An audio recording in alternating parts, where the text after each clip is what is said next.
So I'd like to talk a little bit about codependency. It's something that comes up a lot in relationships. So codependency is when you have a needy one and a caregiver. And typically what happens is the needy one needs more, and the caregiver gives more. And the needy one needs even more, and the caregiver gives even more. And the needy one needs so much more, and the caregiver can't do it anymore, and the caregiver says, I can't do this, and the whole thing collapses. And then the caregiver feels a little guilty and comes and says, are you okay? And the needy one says, not really. And the caregiver says, oh, let me help you. And the needy one says, oh, I'm so grateful. The caregiver is a little more help. And the needy one needs more, and the caregiver gives more, and so it goes again and again, the whole thing collapses. And that's the codependent cycle, typically. Now, the interest of it is not to ask the question, why does the needy one need the care? Answers to that kind of thing are normally quite obvious. The interesting question is, why does the caregiver need to give care? And typically, both carry wounds, usually from childhood. Maybe they were abandoned and maybe there was no one there for them. So the needy one is obviously looking for someone to take the place, perhaps, of a parent, someone who will look after them. But why does the caregiver give care to such an extent?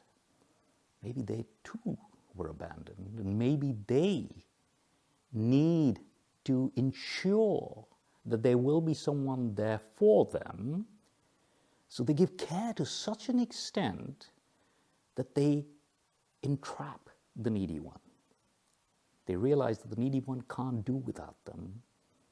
And so the surest guarantee of someone not going away, not leaving me, not abandoning me, is that they need me. And so you get this pattern where both people cling to one another. So here again, what does one do about it? And the first thing, strangely, is to make them aware of the pattern. It seems so obvious when I spell it out like this, but very often couples will come to me with this pattern and they're not aware of it. Why? Because they see it as love. And it is a form of love, I suppose, but it's love at one's own cost. And that is finally unsustainable, because the best relationships are not relationships in which both people lean on one another, such that if one goes away, the other one falls, or that one leans on the other, such that if this one goes away, this one falls. The best relationships are two people who are solid in themselves, who like to be together, who love to be together. But if they go away for whatever reason, they keep standing.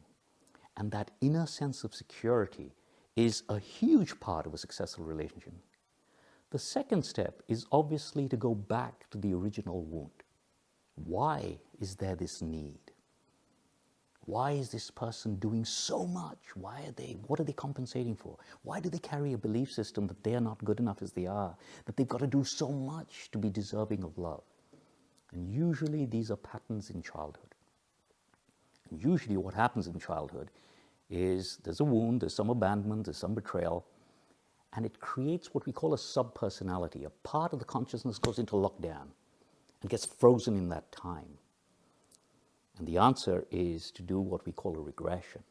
It sounds very sort of scary and big. It isn't. It's just a matter of going, again, under light hypnosis, back in time to the original wound, and freeing up that child that was abandoned, that froze in the moment, and to allow that child, that bit of consciousness, to thaw. And there's a subtle process around that again happens, and it's easy and it's painless, and it's very, very deeply, profoundly healing.